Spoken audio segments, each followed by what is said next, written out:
Hi friends, எல்லாரும் எப்படி இருக்கீங்க? நல்லா இருப்பீங்க. பேசும் பாவைகள்லேருந்து உங்கள் நித்யா ராஜேந்திரன்.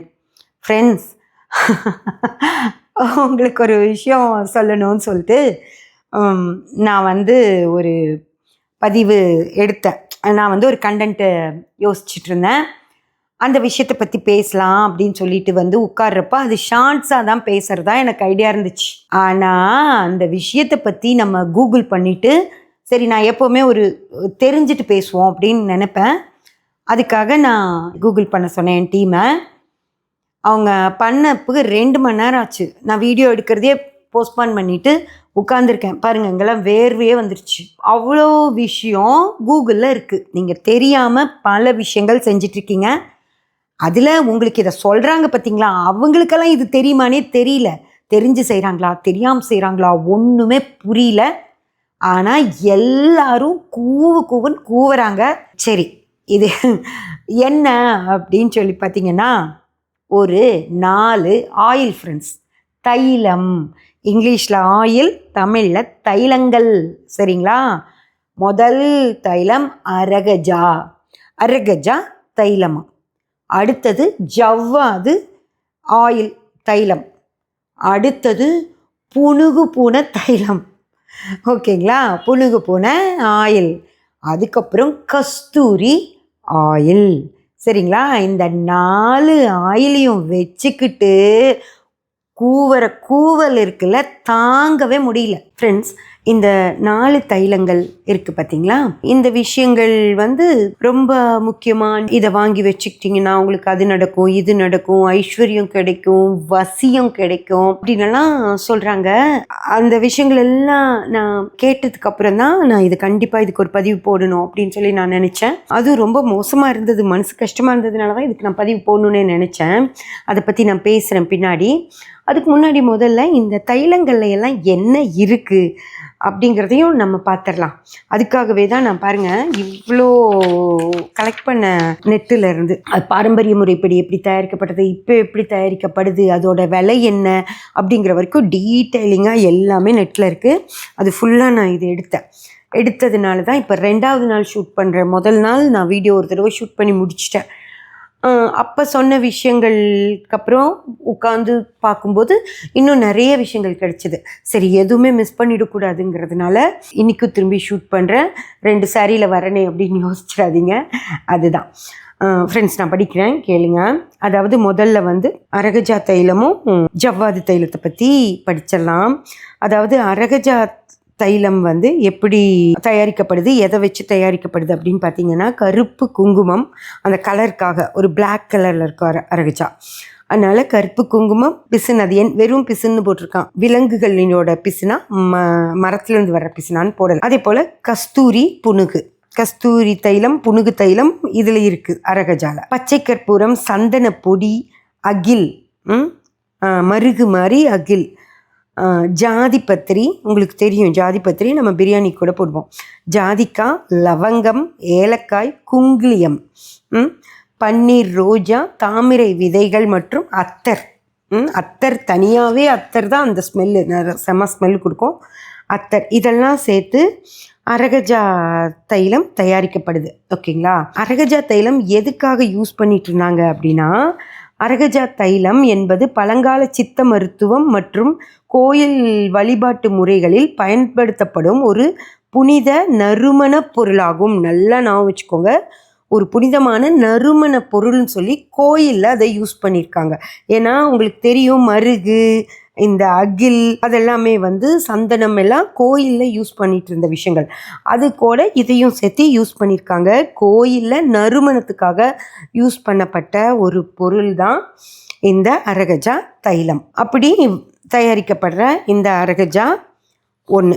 அடுத்தது ஜவ்வாது தைலம். ஜவ்வாது தைலம் சந்தனம், சந்தன எண்ணெய், ஜவ்வாது மூலிகைகள், பச்சைக்கற்பூரம், புனுகு, கஸ்தூரி, வெட்டிவேர், பன்னீர் ரோஜா, மகிழம்பூ, தாமரை, செண்பகம், கஸ்தூரி மஞ்சள், ஜாதிக்காய், ஏலக்காய், லவங்கம் மற்றும் குங்குமப்பூ இது சேர்த்து தயாரிக்கிறது தான் ஜவ்வாது தைலம். இது எல்லாமே மனத்துக்கு மட்டும்தான் சம்மந்தப்பட்ட விஷயங்கள்.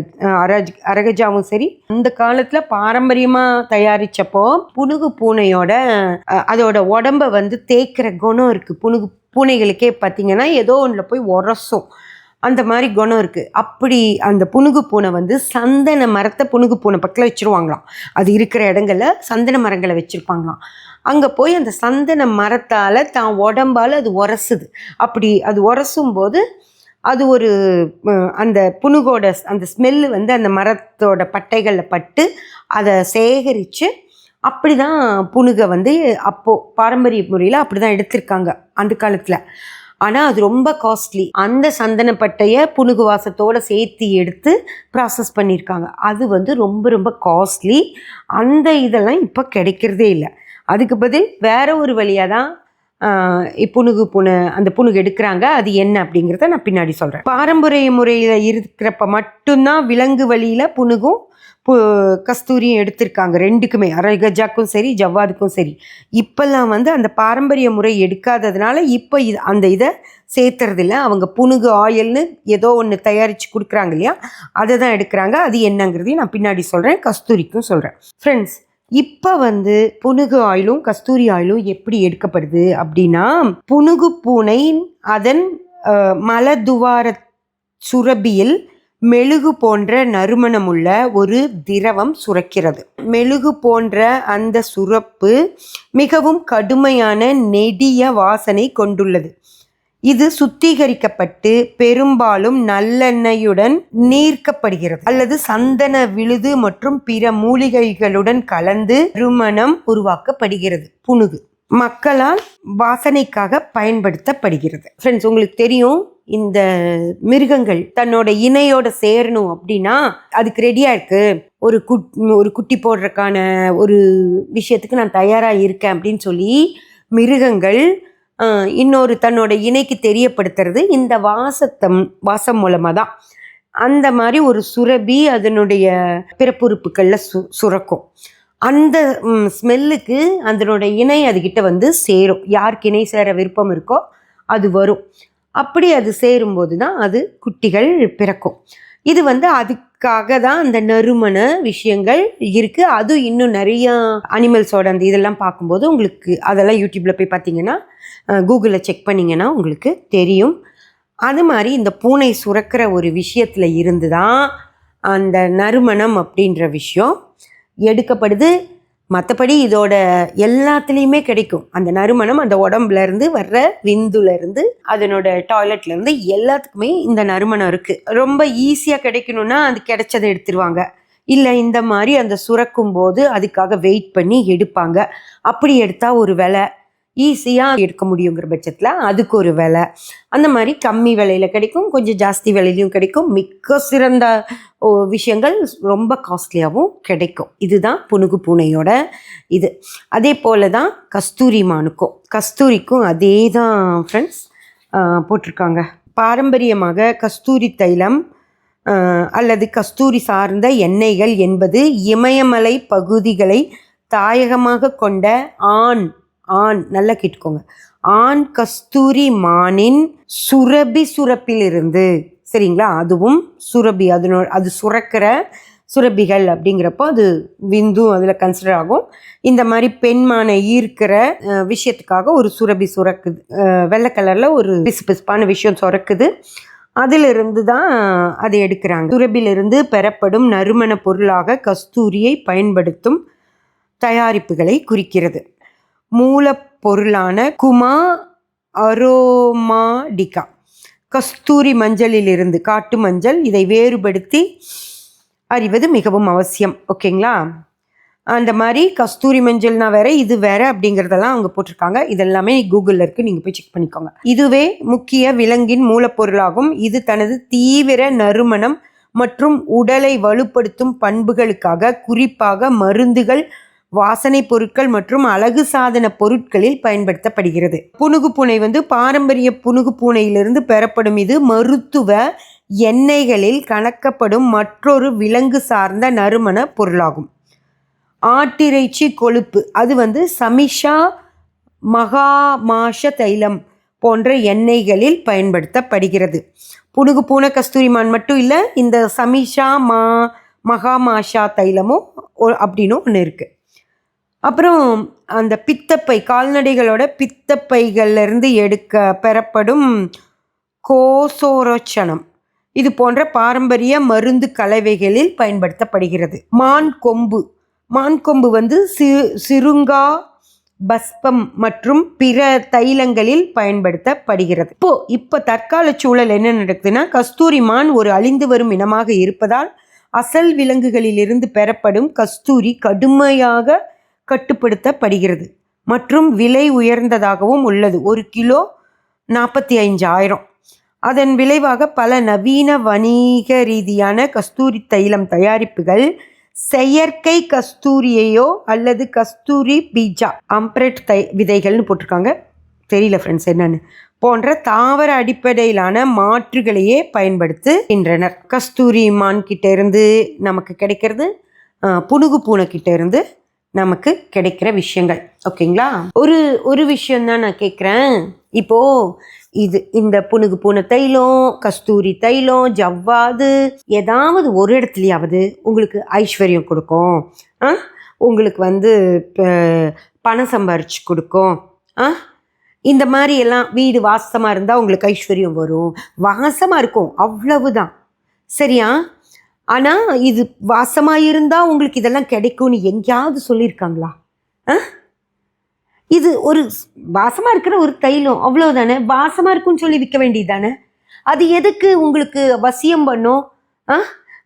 உங்களுக்கு வந்து கடவுளையே வசியம் பண்ணி உங்களுக்கு கொண்டு வரும் சொல்லியிருக்காங்களா எங்கேயாவது? அதுக்காக தான் நான் இவ்வளோ தேடினேன். எந்தெந்த சைட்ஸ்லாம் போய் தேட முடியுமோ தேடினேன். எல்லா சைட்ஸ்லேயும் அழகு பொருட்களில் யூஸ் பண்ணுவாங்க, சித்த மருத்துவத்துக்கு யூஸ் பண்ணுவாங்க, வாசனை பொருளாக யூஸ் பண்ணலான்னு தான் போட்டிருக்கோம். தவிர எந்த இடத்துலையுமே கடவுளுக்கு இதை நீங்கள் உபயோகப்படுத்துனீங்கன்னா உங்களுக்கு இது கிடைக்கும், பணம் கிடைக்கும், சொத்து கிடைக்கும், வீடு கட்டுவீங்க, ஐஸ்வர்யம் பெருகும், செல்வத்தை அள்ளிட்டு வந்து தரும் எங்கேயும் போடல. கடவுள் வசியமாவார்னும் எங்கேயும் போடலை. சரிங்களா?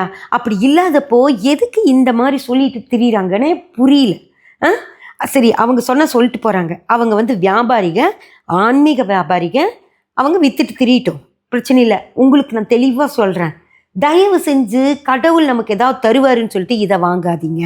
கடவுள் எதுவும் கொடுக்க மாட்டார், புரியுதா? உங்கள் கர்மாப்படி மட்டும்தான் உங்களுக்கு நடக்கும், எதுவும் கொடுக்க மாட்டார். நீங்கள் எவ்வளோ காஸ்ட்லியாக இதை வாங்கி வச்சாலும் அவர் எதுவுமே உங்களுக்கு கொடுக்க மாட்டார். எல்லா டிவைனிட்டி ஷாப்ஸ், புரியுதா, அங்கே அத்தனையும் இந்த தைலம் விற்கிறாங்க. இந்த தைலம் அப்படின்றது ஒரு ஃப்ரேக்ரன்ஸ், வாசம், நல்ல வாசம் இருக்கும். ஆனால் அப்படியே மூஞ்சியில் அரைகிற மாதிரியான வாசம். அதுக்கு தான் சென்ட்டு மைல்டாக நமக்கு நிறைய ஃப்ரேக்ரன்ஸு வேறு வேறு பேர்களில் வந்துருச்சு. ஆனால் இதெல்லாம் அப்படியே மூஞ்சியில் அடிக்கிற மாதிரி ஒரு வாசம். இதெல்லாம் வந்து இதெல்லாம் அவ்வளோ சரியானது இல்லை, கடவுளுக்கு உகந்ததுங்கிறதும் கிடையாது. தயவு செஞ்சு கடவுள் பேரை சொல்கிறாங்கன்னு சொல்லிட்டு இதையெல்லாம் நம்பி வாங்காதீங்க. இதுக்கு கொஞ்சம் முன்னாடி ஒரு வருஷத்துக்கு முன்னாடி ஆக்ஸ்ன்னு சொல்லி ஒரு ஃப்ரேக்ரன்ஸு விற்று தள்ளலாம். என்ன சொல்லிங்கன்னா, ஒரு ஆம்பளை பையன் ஆக்ஸ் பர்ஃப்யூம் அடிச்சுட்டு ரோட்டில் நடந்து போனாருன்னா பெண்கள் எல்லாம் அப்படியே பின்னாடி போவாங்களாம். உங்களுக்கு ஒரு பழைய கதை இருந்தது தெரியுமா? ஒரு எலியை வந்து அந்த சாக்ஸ்ஃபோன் வாசிச்சுட்டே அந்த எலியெல்லாம், அந்த ஆள் நடந்து போனால் எலியெல்லாம் பின்னாடி போச்சு, அந்த ஆள் அதையெல்லாம் கொண்டு போய் தண்ணியில் தண்ணி கொண்டுட்டாருன்னு ஒரு கதை இருக்கும். அந்த மாதிரி ரோட்டில் போகிற பொண்ணுகள்லாம் அந்த ஆக்ஸ் பர்ஃப்யூம் அடிச்சுட்டு போகிற பையன் பின்னாடியே போவாங்களாம். போய் அவன் முத்தங்கிட்ட கூட கொடுப்பாங்க அப்படின்னு சொல்லி வந்ததுக்கு அவ்வளோ பேர் கண்டனம் தெரிவித்தாங்க. அதுக்கு என்ன நினச்சிட்டு இருக்கீங்க, ஒரு சென்ட்டுக்கு மயங்கி பொண்ணுகள்லாம் போயிடுவாங்களா என்ன, இந்த மாதிரி அசிங்கமாலாம் ஆட் எடுக்கிறீங்க அப்படின்னு சொல்லி அத்தனை பேர் திட்டுனாங்க. ஆனால் இன்னைக்கு ஒரு கடவுள் பேரை சொல்லி வசியமாகும், உங்களுக்கு வசியமாகுன்றாங்க. நீங்கள் அந்த சென்ட்டை அந்த கஸ்தூரி தைலத்தை வச்சுட்டு போனால் உங்கள் சுற்றி இருக்கவங்க உங்களுக்கு வசியமாயிடுவாங்கன்றாங்க. புனுகு பூனை தைலத்தை தேய்ச்சிட்டிங்கன்னா, கடவுள் மேலே ஒரு சொட்டு விட்டீங்கன்னா உங்களுக்கு கடவுள் வசியமாகி உங்களுக்கு ஐஸ்வர்யத்தை அள்ளி தருவாருன்றாங்க. என்ன நினச்சிட்டு இருக்கீங்க? அதே மாதிரி ஃப்ரெண்ட்ஸ், இன்னொரு விஷயம் நான் கேட்குறேன். கஸ்தூரி ஆயில் போட்டுட்டு இல்லை இந்த 4 ஆயிலுமே போட்டுட்டு நீங்கள் வந்து ஒரு இடத்துக்கு வேலையெல்லாம் கேட்டு போகிறீங்கன்னா அவங்க வேலை கொடுக்குறவங்க உங்களுக்கு வசியமாய் வேலை கொடுப்பாங்கன்னு சொல்கிறாங்க. இதை எப்படி எடுத்துக்கிறது எனக்கு தயவு செஞ்சு சொல்கிறீங்களா? இப்போது ஒரு கஸ்தூரி ஆயில் போட்டுட்டு ஒரு பெண்மணி உங்கள் கணவர் நடத்துகிற கம்பெனிக்கு வேலைக்கு வந்தால் உங்கள் கணவர் அவங்களுக்கு வசியமாயிடுவாங்களா? சொல்லுங்கள், உங்கள் கணவர் அந்த பெண்மணிக்கு வசியமாயிடுவாரா? அப்போ உங்கள் நிலைமை என்ன? உங்கள் பொண்ணு காலேஜ்க்கோ ஜாபுக்கோ இந்த கஸ்தூரி தைலத்தை தேய்ச்சிட்டு போனால் அவளுக்கு அங்கே இருக்கிற 4 பேர் வசியமாயிடுவாங்களா? அந்த ஆஃபீஸில் இருக்கவங்களாம் வசியமாயிடுவாங்களா உங்கள் பொண்ணுக்கு? ஏற்றுக்கிறீங்களா? இதைய ஏற்றுக்க முடியுதா அவங்களால? அசிங்கமாக இல்லை உங்களுக்கு இது கேட்குறக்கே? உங்கள் பையன் காலேஜுக்கு போகிறான், வேலைக்கு போகிறான், இல்லை ஒரு நிறுவனத்தை நடத்துகிறான் அப்படின்னா அங்கே 4 பேர் புனுகு தைலம், கஸ்தூரி தைலம் இதையெல்லாம் போட்டுட்டு அங்கே வந்து உட்காந்து உங்கள் பையனை வசியப்படுத்திட்டா என்ன பண்ணுவீங்க? உங்கள் மருமகளுக்கு என்ன பதில் சொல்வீங்க? அவங்க வசியம்னு சொல்கிறாங்களே, நீங்கள் எல்லாத்தையும் வசியப்படுத்துவீங்க, கடவுளே உங்களுக்கு வசியமாகிறாருன்னு சொல்கிறப்போ உங்களுக்கு சந்தோஷமாக இருக்குல்ல? உங்கள் குடும்பத்தை சேர்ந்தவங்க யாருக்காவது வசியமாயிடுவாங்கன்னு சொன்னால் உங்களுக்கு எப்படி இருக்குது? சரி, நீங்களே யூஸ் பண்ணுறீங்க. யூஸ் பண்ணிட்டு ஒரு கடைக்கு போகிறீங்க. அந்த கடைக்காரர் உங்கள் பக்கமாக வந்து நின்னா எப்படி இருக்கும் உங்களுக்கு? உங்கள் அந்த வாசத்தில் ஒரு வசியமாய் உங்கள் பக்கத்தில் வந்து நின்னா நல்லா இருக்குமா உங்களுக்கு? ஏற்றுப்பீங்களா? நம்ம தமிழ்நாட்டு பெண்கள் அப்படிப்பட்டவங்க கிடையாது. தயவு செஞ்சு புரிஞ்சுக்கோங்க. யாரையும் வசியப்படுத்தியோ இல்லை அடுத்தவங்களுக்கு வசியமாகறவங்களோ கிடையாது. நம்ம கெத்தாக நிற்கிறவங்க. இந்த மாதிரி வசிய பொருட்களை வாங்கணும்னு கூட மனசில் நினைக்காதீங்க. ரொம்ப ரொம்ப தப்பது. புரியுதா? யாரையும் நீங்களும் வசியம் பண்ண வேண்டாம், யாருக்கு நீங்களும் வசியம் ஆக வேண்டாம். அது மாதிரி ஒரு அசிங்கம் இந்த உலகத்திலே கிடையாது. இந்த மாதிரி பொருட்கள் உங்களுக்கு அதை தான் கொடுக்க போகுது. தேவையா உங்களுக்கு? அதெல்லாம் நல்லா யோசித்து முடிவெடுங்க. அப்படியே தேவையில்லாமல் அதை வாங்கி வச்சுருந்தாலும் தூக்கி தூர வீசுங்க. அதையெல்லாம் வீட்டுக்குள்ளே கூட வச்சுக்க வேண்டிய அவசியம் கிடையாது. வசியம் அப்படின்ற விஷயம் மகா தப்பான ஒரு விஷயம். இதுக்கு காரணம் நீங்கள் தான் இதையெல்லாம் வாங்குறீங்கள, அதனால தான் அவங்க இதெல்லாம் விற்கிறாங்க. இந்த கருமத்தையெல்லாம் யாரும் வாங்காமல் இருந்தீங்கன்னா யாரும் கடவுள் பேரை சொல்லி எதையும் விற்க மாட்டாங்க. அதுவும் இல்லாமல் ஒரு 3400 ரூபாய்க்கு ஒரு பொருளை விற்கிறாங்க. அதுவும் எந்த பிரயோஜனமுமே இல்லாத ஒரு பொருளை விற்கும்போது அதை வாங்கி வச்சு என்ன வரும் உங்களுக்கு? அதுக்கு பதில் குழந்தைகளுக்கு ஒரு ஃப்ரூட்ஸ் வாங்கி கொடுக்கலாமா? பால் வாங்கி கொடுக்கலாமா? 1 லிட்டர் பாலுக்கு சேர்த்து இன்னொரு 1/2 லிட்டர் வாங்கி நல்லா குழந்தைகளை வளர்த்தலாமா? அவங்களுக்கு தேவையான டியூஷனுக்கு அனுப்பலாமா? புக்ஸ் வாங்கி கொடுக்கலாமா? நீங்கள் நல்ல புடவை எடுத்து கட்டிக்கலாம்ல, நல்ல செருப்பை வாங்கி போட்டுட்டு போகலாம்ல. உங்கள் கணவர் ஷூ போட்டுட்டு டக்கின் பண்ணி பெல்ட் போட்டுட்டு ஆஃபீஸ் போகலாம்ல. அந்த 3400 ரூபாய்க்கு இவ்வளோ விஷயங்கள் கிடைக்கும். அதையெல்லாம் விட்டுட்டு கண்ட இதையும் வாங்கி மேலே புசிக்கோ கடவுளுக்கு போடு வீடு தொடங்குறாங்க. அதை கேட்டுட்டு நீங்களும் செஞ்சீங்கன்னு வச்சுக்கோங்க, அப்புறம் நான் மக்களேன்னு உங்களை சொன்னதில் எந்த தப்புமே இல்லாமல் போயிடும். தயவு செஞ்சு இதையெல்லாம் செய்யாதீங்க, இதையெல்லாம் வாங்காதீங்க. புரியுதா? இன்னைக்கு எனக்கு ஒரு சகோதரி ஒரு பதிவு போட்டிருந்தாங்க, லைனாக சொல்லியிருந்தாங்க, இதையெல்லாம் செய்ய சொல்கிறாங்கம்மா, இவங்க எப்பமா இந்த நாடு திருந்துன்னு. அந்த சகோதரிக்கு இந்த இது பதிவு சமர்ப்பணம். அவ்வளோ மனசு கஷ்டப்பட்டு பேசியிருந்தாங்க. தயவு செஞ்சு இந்த கருமத்தையெல்லாம் வாங்காமல், இதெல்லாம் ஒரு மண்ணும் செய்யாது உங்களுக்கு. புரிஞ்சதா? அவங்களுக்கு காசு கிடைக்கும், அவங்க விற்கிறாங்க, அவங்களுக்கு காசு கிடைக்கும். அதுவும் ரொம்ப ரொம்ப விலை ஜாஸ்தி வச்சு விற்கிறாங்க, நிறைய காசு கிடைக்கும், அவங்க நல்லா இருப்பாங்க. ஆனால் உங்களுக்கு ஒன்றுமே வராது. நான் வச்சுக்கோங்க, இதெல்லாம் வாங்கினீங்கன்னா அப்புறம் அவ்வளோதான். சப்ஸ்கிரைப் பண்ணி பெல் பட்டன் ப்ரெஸ் பண்ணி வச்சுக்கோங்க. அப்போ தான் நான் போடுற எல்லா பதிவும் உங்களுக்கு கிடைக்கும். லைக் பண்ணி ஷேர் பண்ணி கமெண்ட் பண்ணிங்கன்னா எனக்கு சப்போர்ட்டிவாக இருக்கும். Thank you friends.